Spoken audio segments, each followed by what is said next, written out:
Hi, this is Pod Save the UK. I'm Nish Kumar. And I'm Coco Khan. And it is finally happening. Yes, finally, it's election season. We're joined by our friend of the show, Liz Bates, to find out why Rishi Sunak pulled the trigger now. And later, we'll hear from co-leader of the Green Party, Adrian Ramsay, alongside a PS UK First. We'll have an exclusive interview with a government minister.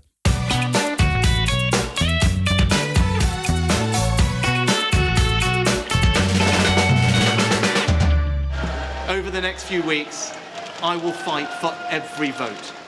I will earn your trust, and I will prove to you that only a Conservative government led by me will not put our hard-earned economic stability at risk, can restore pride and confidence in our country, and with a clear plan and bold action, will deliver a secure future for you, your family, and our United Kingdom.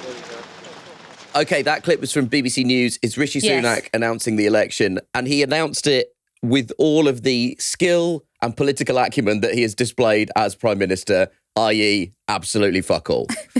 It was pouring with rain. The whole time I kept thinking, for what reason would you, A, not do it in the House, B, not have someone holding an umbrella over you? Maybe that would make him look too billionaire. Maybe that's why he's standing in the rain. What does he think normal people do? That we're just drenched all the time, walking around wet. There has been, at some great expense to the taxpayer, a press briefing room set up within 10 Downing Street that you would have thought, I guess, would be useful for this, though there are some questions about the exact ethics of that, because technically this is not a Prime Minister's announcement. It's technically a political announcement. Right.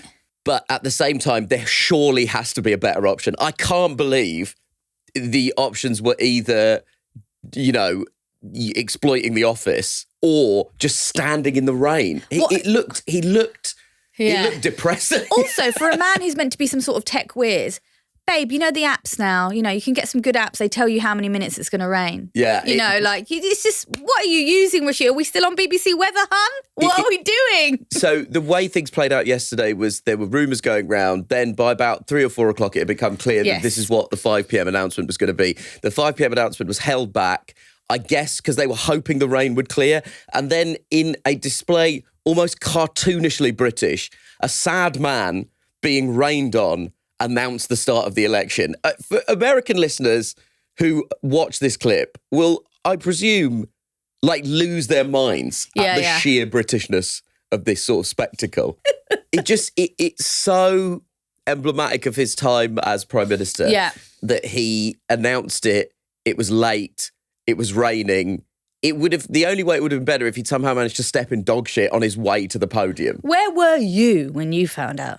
I was at home. Okay, that's a nice place to find. Again, to not give too much away about the recording process of the show, we had already recorded a show. Yes. And I got a string of text messages from friends of mine going,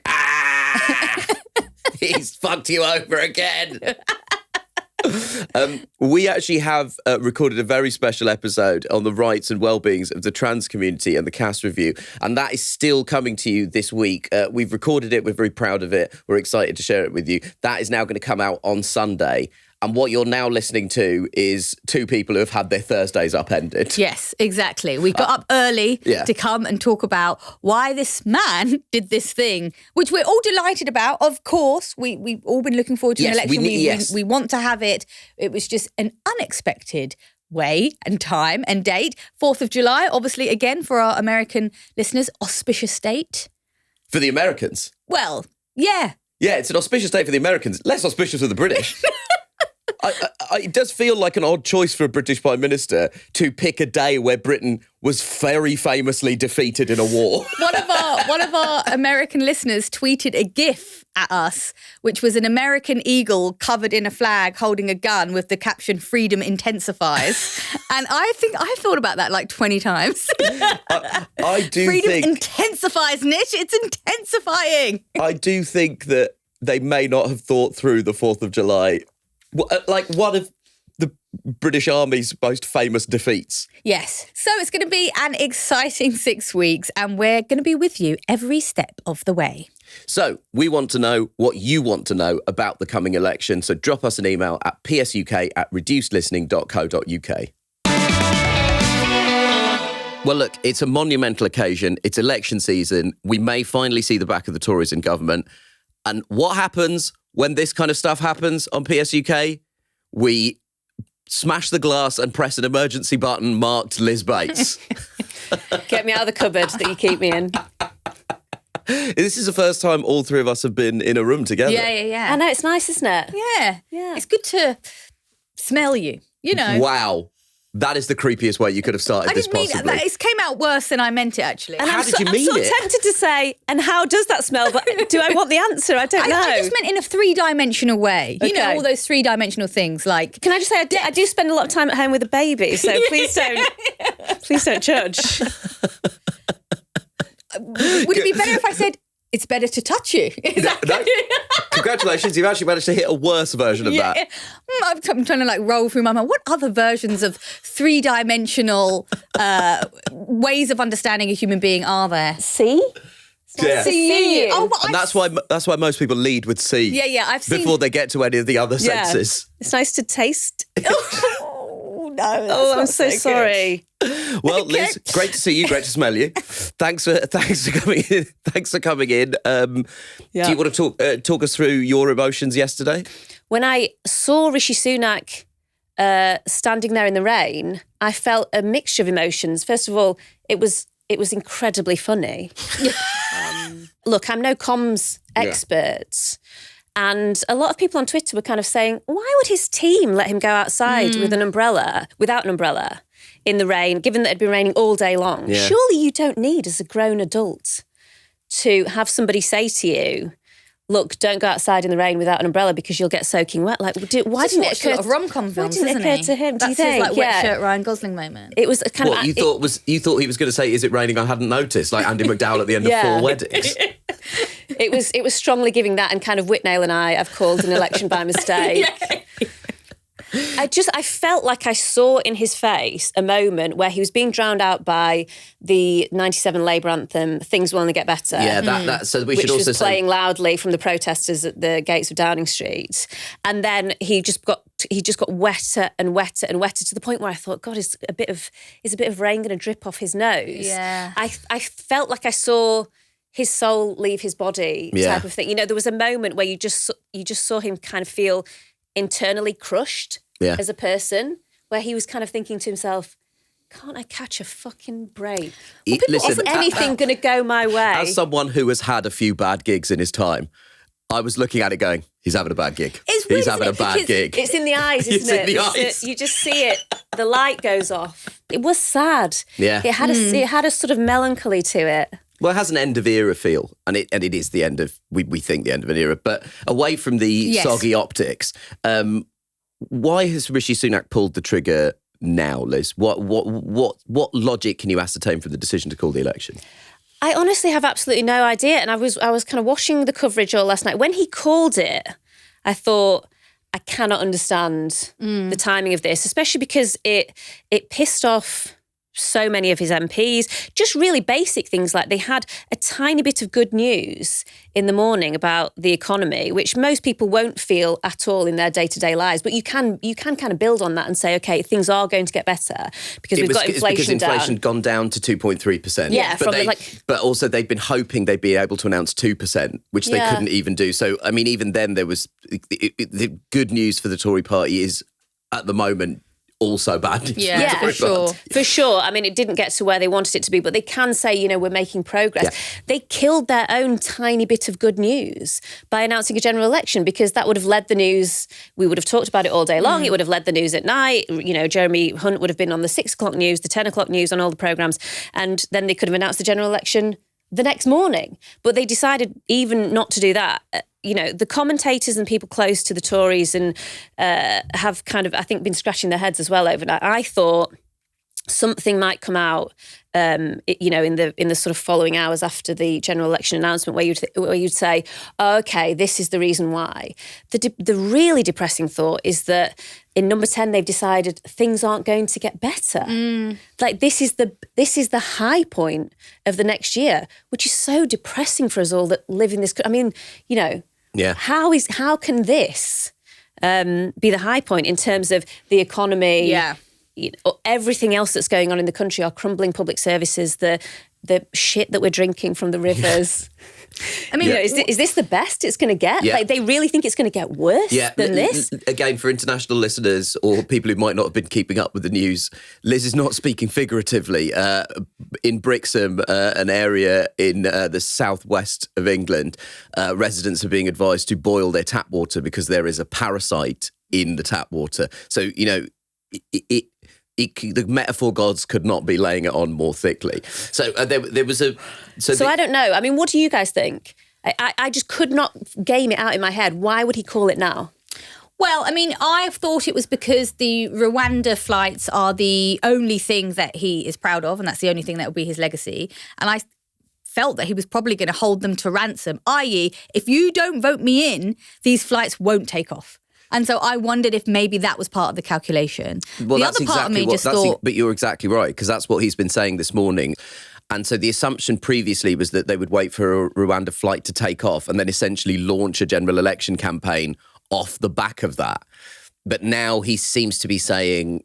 He's acknowledged in interviews with the BBC and LBC that there will be no Rwanda flights between now and the general election, but he's essentially using that as a chip to say, if you vote for the Conservative Party, which, I mean, again, just taking the politics out of it, feels morally heinous. The idea that that's your offering to the country as an incumbent and the leader of a party that's been in power for 14 years, the only thing that you can say about your record is, don't worry, we will soon be making some vulnerable people's lives demonstrably worse.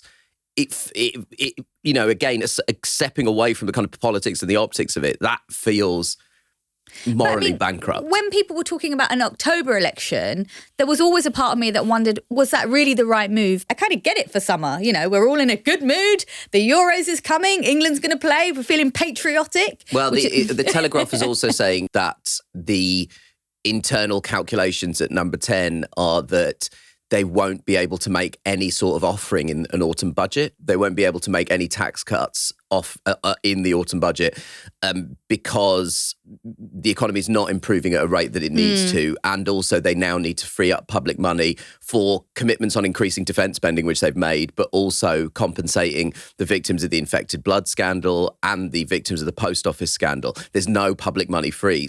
Things are going to get worse in the autumn. Well, Liz, let me ask you... Things are going to get worse before they get better.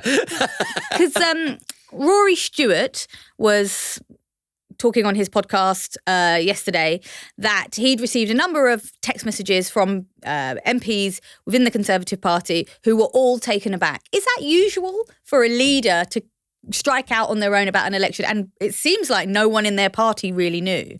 Well, I mean... in one sense, it is, because when you do something like call a general election, and just generally in politics, there's always this kind of myth around MPs that they have any power or involvement at all with anything in government.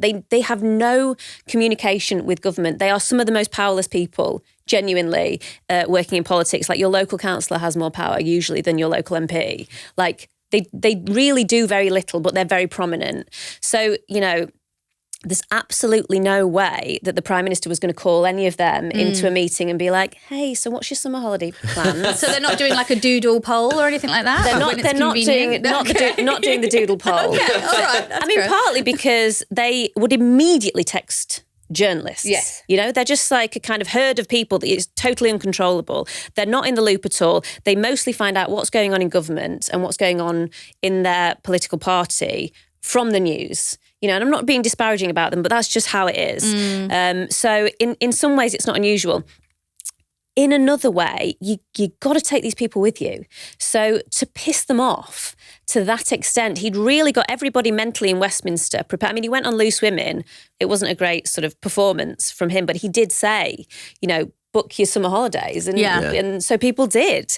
And so he's annoyed his party. I think that level of political naivety is not typical in politics, but it's typical of Rishi Sunak.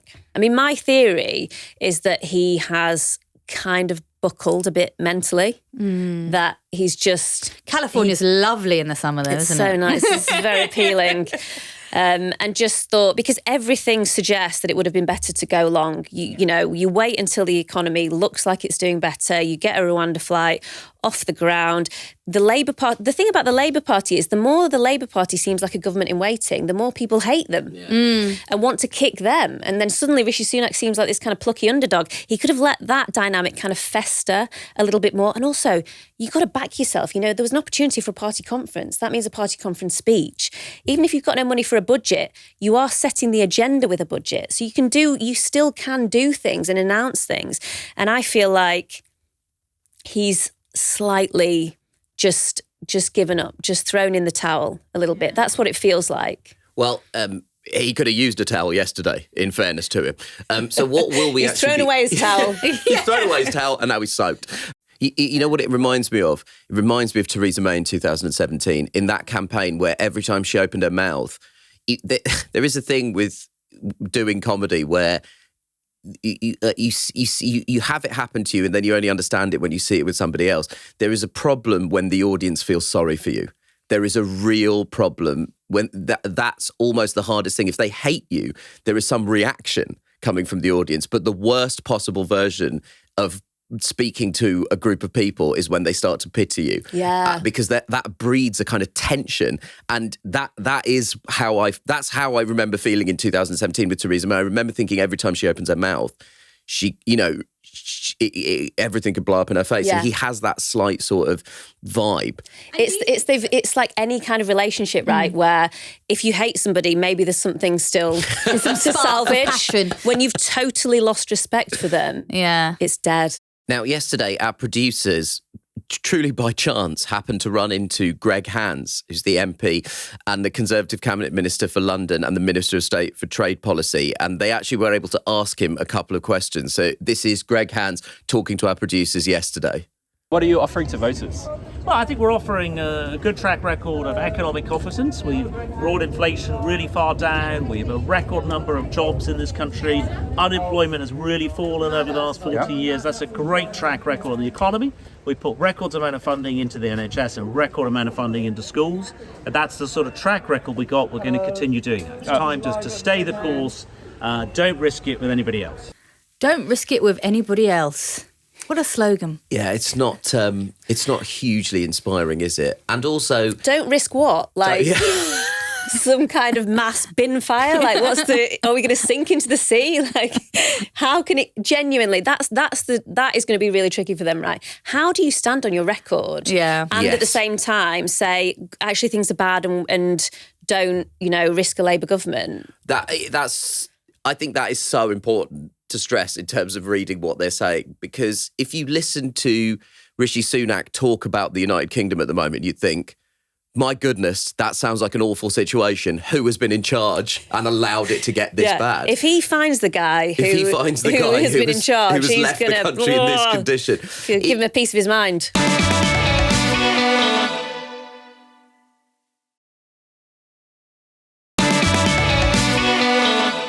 Let's turn now to the Labour Party and work out what this election news means for it. Keir Starmer basically had a jump start on this whole process because he essentially launched an election campaign last week. Here's a clip of him on BBC News. Tonight, the Prime Minister has finally announced the next general election, a moment the country needs and has been waiting for, and where, by the force of our democracy, power returns to you.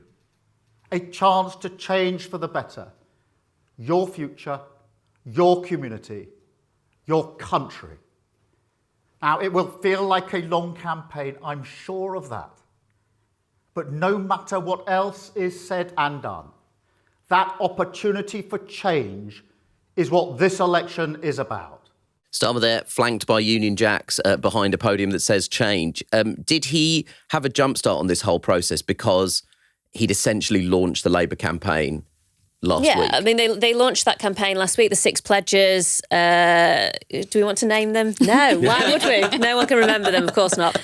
And they've been sort of behind the scenes preparing kind of month by month getting themselves ready for a general election. Another way that the Conservatives helped them out yesterday, of course, was allowing the speculation to go on all day, because then it gave the Labour Party hours and hours and hours to be like, OK, we've got the speech ready, let's go over it again, let's look at the optics, let's check outside to see if it's raining.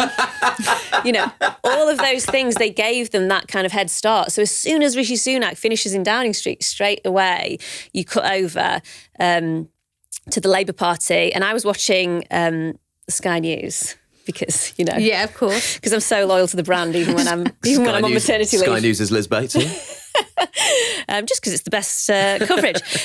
But Sophie Ridge, who is completely wonderful and was on the steps of Downing Street all day, cut back from Keir Starmer and said that was the the man who wants to be Prime Minister. And you kind of thought, well, yeah, I mean, the aesthetic looked so prime ministerial, and it's because they'd had this kind of jump start. They're ready. They've been ready since the beginning of the year for a general election campaign. Doesn't mean they'll do a good one, because we've seen election campaigns crumble before our eyes many, many times. And there are some pitfalls, not least the fact that people don't like Keir Starmer. His personal approval ratings are actually hovering around where Ed Miliband's were going into the 2015 election. But do you see that as being a problem for the Labour Party, or are people so sick of the Tories? No. It doesn't matter that they don't particularly care about... it doesn't matter that they're at best ambivalent about Keir Starmer. It matters if it stops people voting Labour. And there was a period of time where we hadn't had any by-elections and Labour's polling was quite high, but Keir Starmer's polling was below it. And anecdotally and on the doorstep, people were telling Labour MPs and Labour candidates, we just don't like Keir Starmer. And so there was a question mark over how that would translate into voting.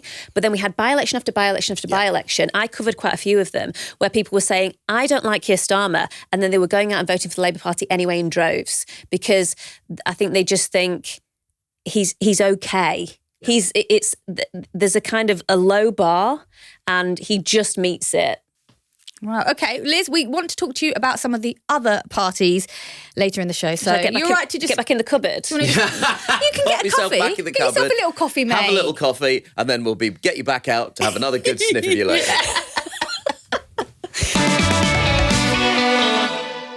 Joining us now is Adrian Ramsay, co-leader of the Green Party of England and Wales. Welcome to Pod Save the UK, Adrian. Thank you so much for joining us on what I imagine is quite a hectic day. Very much so, but very pleased to join you. How are the Greens reacting to this sort of snap election?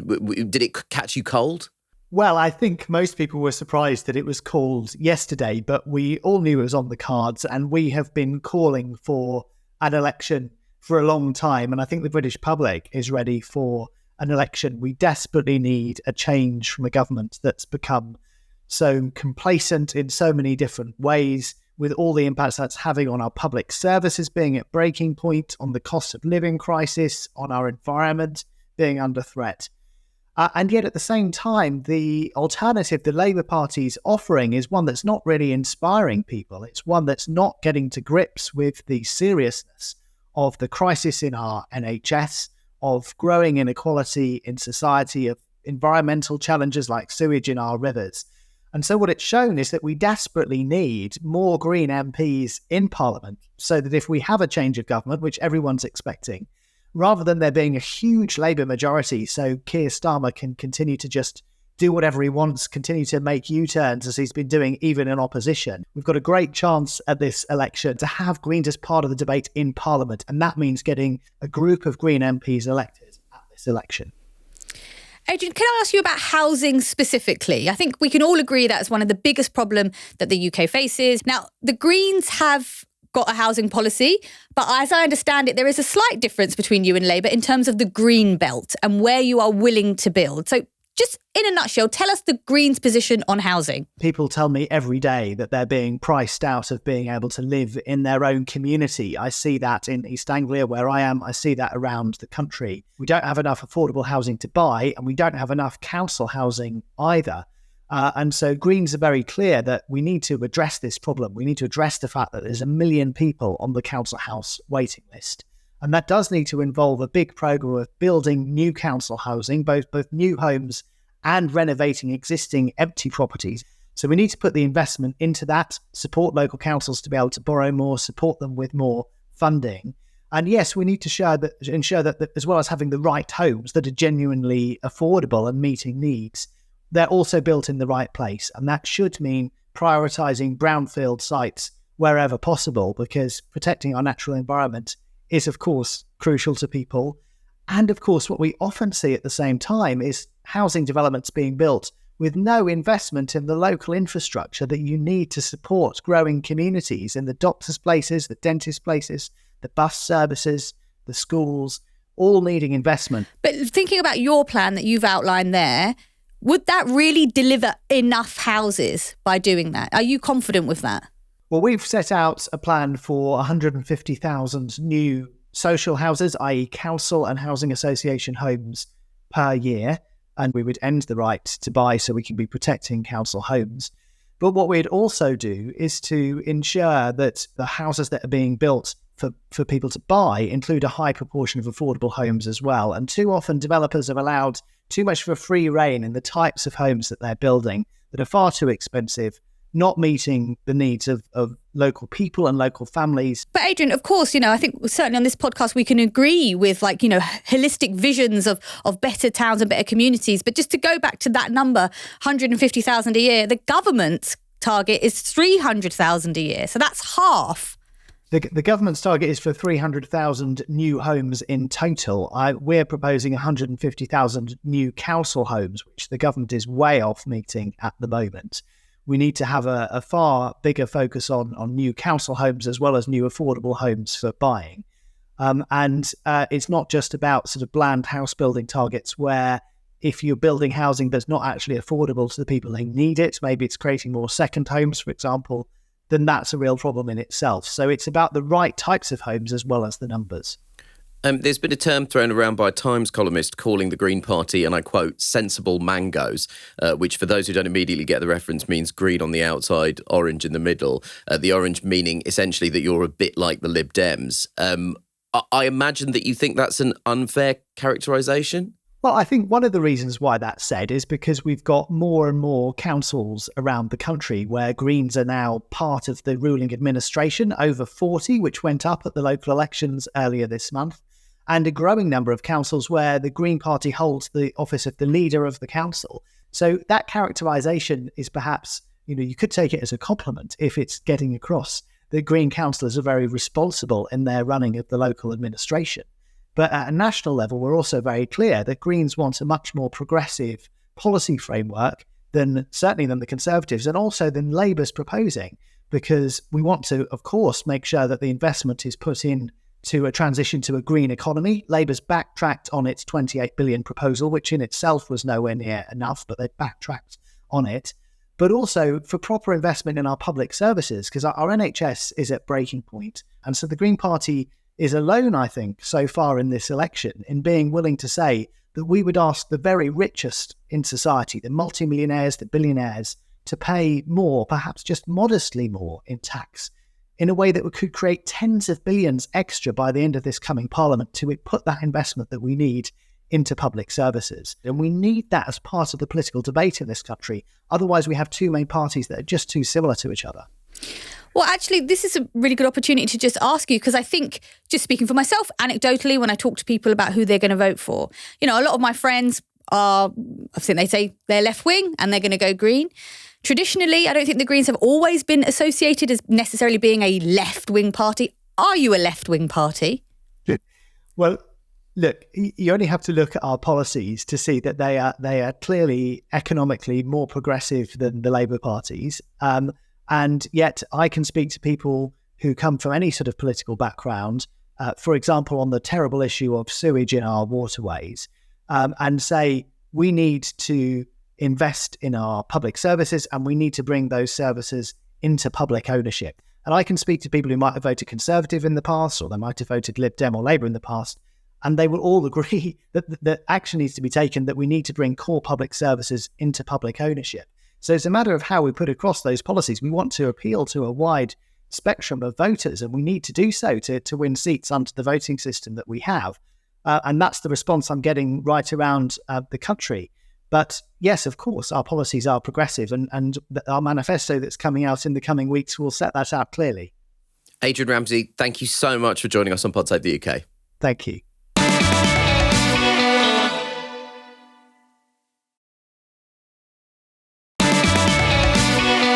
We're back in the studio and Liz Bates is back out of the cupboard. What did you make of the thoughts of Adrian Ramsay? I thought you guys were right to speak to him about housing. Look, if you're concerned about housing levels in this country, then green is probably not the way to go. Like, they're not going to build loads of houses. Sorry to step on his toes, but that's not really their... That's the big progressive concern. I think, again, I'm only collecting data anecdotally, but that is the big progressive concern about the Green Party, is house building targets and where they're prepared to build houses. Yeah, for sure. I mean, and because of their issues, they are always going to campaign locally and nationally for limited house building. And as they set out their policy, they were talking about council housing. Council housing, the reason that the main parties don't go big on council housing is it's because it is vastly expensive. Most parties now go for kind of affordable housing and other house building targets, which kind of let developers build housing. The main problem in this country with housing, unaddressed by the Green Party, and which needs to be sorted, and the Tories have had a go at it and then backed off, is NIMBYism. Yeah. They had this plan for housing, and I covered it quite closely, and it got this massive backlash from the Tory party. People like Theresa May, Jeremy Hunt, they live in the most beautiful places in the country, and you go to these places, and we were speaking to Tory councillors there, and they were like, look, we have no space for houses, pointing at literally just space. And NIMBYism, just in case anybody doesn't know, is not in my backyard. Not in my backyard. Yeah. So, yeah. So the problem that we have in this country is that the places where people want to buy houses, the lovely, leafy shires, they are full of MPs and councillors that absolutely are totally opposed to that house building. And until we kind of get to that point where we can unlock a bit of that, then we're always going to struggle for houses in this country. Let's move on to the Lib Dems. Here's party leader Ed Davey speaking to The Guardian. Well, I'm glad that the Prime Minister has at long last called the election. He should have done it months ago. And I'm looking forward to the debates ahead of ourselves so the Liberal Democrats can put our positive case to transform our country and transform our politics. From green mangoes to orange mangoes. The OG mangoes. What did you make of that positive message, Liz? Not heavy on the policy. Not policy heavy. I think that, the Lib Dems message, and I'm really engaged, as I've said before on the podcast, in Lib Dem politics. I love it. I've studied it in great detail. And I think their message and their vibe, if you like, at this general election is going to be, if you live in a place in the country that is essentially too posh to go Labour, we are the option for getting rid of the Conservative Party. And they're pretty low watermark. I can't remember how many MPs they've got, less than 20. So I think they still have the kind of overhang of the coalition years that killed them dead. So I think their vote will go up, and they will kind of take some of those votes in the blue wall. That will be their role in this election. The Lib Dems have 15 MPs. And I mean, I went to school in exactly the sort of place that you're talking about, in Orpington in Kent, where it's unlikely that they'll vote Labour. Yeah, it's people get sick of the Tories. They just can't bring themselves to vote Labour. They'll go Lib Dem. And to be honest, I want to be a bit fairer as well to the Green guy, because I feel like I trashed his housing policy and then just moved on. There is a Green vote in this country, and we saw it at the local elections. And actually, it's not. You were right to ask him, are you left-wing? It's quite an interesting question. But you do get disenfranchised Tory voters, and you do get disenfranchised Labour voters, because one of the things that, and we see this time and again in the data, is no political party in this country has grabbed hold of this issue of the environment. And yet it always comes high in the list of what voters really care about, and especially now that our rivers and seas are polluted. It's a massive issue at the election campaign, and the Greens, in a different voting system, would have a big opportunity. But I think at this election, what you will see is across the country, and the Lib Dems will play a part in this, Labour will play a big part in this. First past the post, if you want to get rid of the Tories, they're your options. And that's why the Greens don't really have a role in this election, which is a shame, because it's quite clear that there is a vote there for them. Is there something eminently sensible about that attitude? Because last week we talked to George Monbiot, who has raised this idea of people's primaries in South Devon, which means they select the candidate that people deem most likely to beat the Tories. They've selected a Liberal Democrat, and George is enthusiastic about voting for the candidate despite not necessarily aligning with him politically.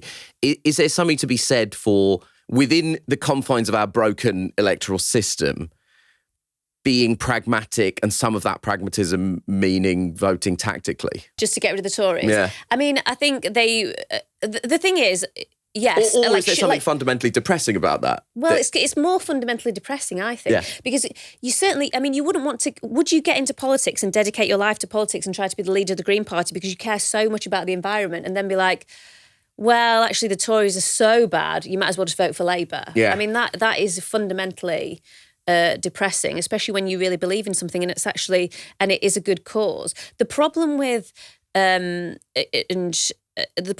of local candidates in this country is that just people are so disengaged from politics that people don't really know who their local candidates are. So everything is, especially in a general election campaign, is about the national platform. And when you think about the Green Party, I think they could do better. They really could. I mean, they've shown that they can elect an MP. They have an MP. But their problem has always been that on a national level, they just don't seem to cut through. Which, again, when we just step away from it, does seem bananas, right? Because in terms of all of us as a country and as a species, the climate crisis and the approaching extinction of the human race, it feels like that should be something that we should be, and it feels like that is something that people are concerned by. Also, it does translate to your monthly expenses. If our homes were properly insulated, that would have a huge impact on our energy bills. There's a kind of existential concern and there's a day-to-day concern, both of which are an opportunity for a party that's willing to trumpet its environmental credentials. And yet, the Labour Party has backtracked on its Green Pledge and seems to be walking back from some of those policies. It is so strange. It's quite mad. It's kind of this weird mental tick that we have as human beings, where our own demise is hurtling towards us, and yet we just can't face it. And people are more likely to get irritated by potholes than they are by the fact that we're all going to die in a kind of, we're all going to either go up in flames or drown. Or drown as the sea levels just go up and up and up. Well, on that positive note, let's talk about Scotland's First Minister, John Swinney. He's not been in the job for even a month as he heads into election as leader of the SNP. Swinney says the decision to hold a general election as Scottish schools begin their summer break is the latest act of disrespect from the UK government. But the SNP is in a precarious position for the general election anyway, isn't it? I think Labour's got some big hopes for Scotland. Yeah, I mean, well, Labour is, an incredibly low watermark. I think the latest polling shows that, the SNP are going to collapse, but lose 40 MPs. Labour could gain basically all of that. I think, again, you see this kind of theme of the Labour Party just being incredibly lucky, because they have Anas Sarwar in Scotland. He seems like a pretty good performer. He hasn't committed any crimes, he's again, low bar, but he's not currently under investigation. Sure. I mean, he hasn't recently done a speech where he looked like he'd had a bucket of water thrown over him. It's really low bar stuff, but he sort of seems to be, doing reasonably well in Scotland. But when you look at what's happened to the SNP post Nicola Sturgeon, it's like shooting themselves in the foot again and again and again and again. And so Labour are in a pretty good position in Scotland. The only thing I think that there is something about the SNP vote in Scotland which will potentially hold up, and people who cover Scottish politics know this, whether this is true better than me, that there's a feeling about Scottish independence that sits separately from whether the SNP are doing well in government, whether they're delivering on health and education and all of that. There is still that kind of core vote that election after election after election, they will turn up and vote for the Scottish National Party because they represent Scottish independence and they just want that. Yeah. And so we might see some of that dynamic kind of creeping in, but you'd have to look at the SNP as a Scottish voter and think, well, this is a shit show. Rishi Sunak has spoken to the King, dissolved Parliament. That makes the last sitting day of Westminster next Thursday. And so, Liz, I'm wondering what possible policy announcements could there be between now and the dissolution of Parliament? Is there one last trump card or ace that Sunak has up his, let's face it, very rain-soaked sleeve? I mean, if he has, that would impress me. That would go against everything that he's done so far. I think, no, it's too late now for policy announcements. It's way too late for anything new. It's just not going to land. But what will happen is a kind of wash-up in Parliament where they kind of try and force bits and pieces of legislation through to get it done. But look, to be honest, it doesn't make any difference because all the MPs are going to go back to their constituency. The only thing that Rishi Sunak is going to be thinking about is the general election. I think they have completely separated themselves from any kind of sense, no offence, but I think this is true, of public service, a sense of duty. Yeah. Now they're just going to be thinking, how can we cling on? And there's no piece of legislation that really represents, his legacy. Yeah. So I don't think there's any kind of landmark pieces of legislation that they'll be like, we have to do this. It's going to be a big winner for the general election. You'll just see a kind of, when you're switching from one job to another, you kind of half-arse go through you leave everything that you can get away with and just kind of go through the absolute dregs of the things that you have to do whilst you hand over to the next person. So that's what they'll be doing for the next week. Dealing with the dregs.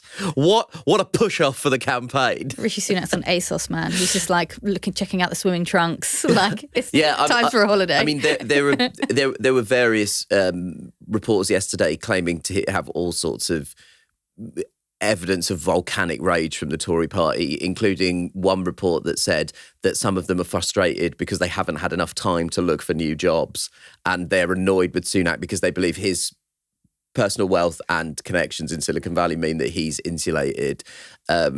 He did say that he would stay on as an MP on loose women, but then he also said he wouldn't call an election on loose women. So I think it's probably unlikely. I would put all the money that I have, which is not a lot of money, on the fact that he will not stay on as an MP. He might stay on as an MP for like a week. You think he's hanging around in fucking Richmond? No offence to Richmond. Like, I went Richmond's on. Nice, man. Yeah. I went for a weekend away there with my family, and it was lovely. But it's no Santa Monica, Yeah. I mean, this guy's well rich. He's not going to live in Richmond. So on just a final note to say that even though it might feel like the Tories are done for, it's not over until it's over. Now is the time to get cracking. If you want to sign up to help join campaigning efforts for whatever party best represents your views, then we recommend it. You absolutely should. We also highly recommend you have a look at tactical voting resources to get a handle on how to make the most of your vote in our tricky first past the post system. There'll be more on that in the coming weeks. And here's what Greg Hands told us. If you're a student or someone unlikely to be in your regular electorate come polling day. Well, I think if anybody thinks there's any chance they're going to be away on the 4th of July, there's plenty of time to arrange a postal vote. So go to the gov.uk and find out how to arrange a postal vote, or go to your local authority website. It's a relatively easy thing to do, or get a proxy to vote for you, like a close friend or relative. Thank you, Greg Hands, for telling us how to get rid of the Tories in a convenient manner, which we appreciate. And thank you, Liz Bates. Thanks so much for having me. Thank you very much for coming in. Will you be available for us to do this again over the next 6 weeks? Yes, you can smell me anytime. Thanks very much, Liz. Thanks for having me.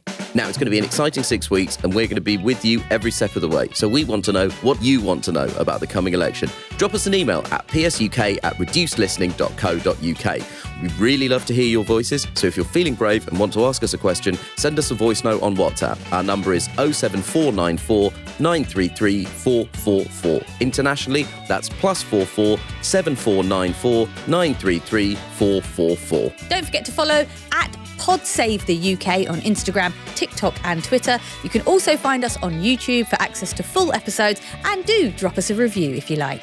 Pod Save the UK is a reduced listening production for Crooked Media. Thanks to senior producer James Tyndale and digital producer Alex Bishop.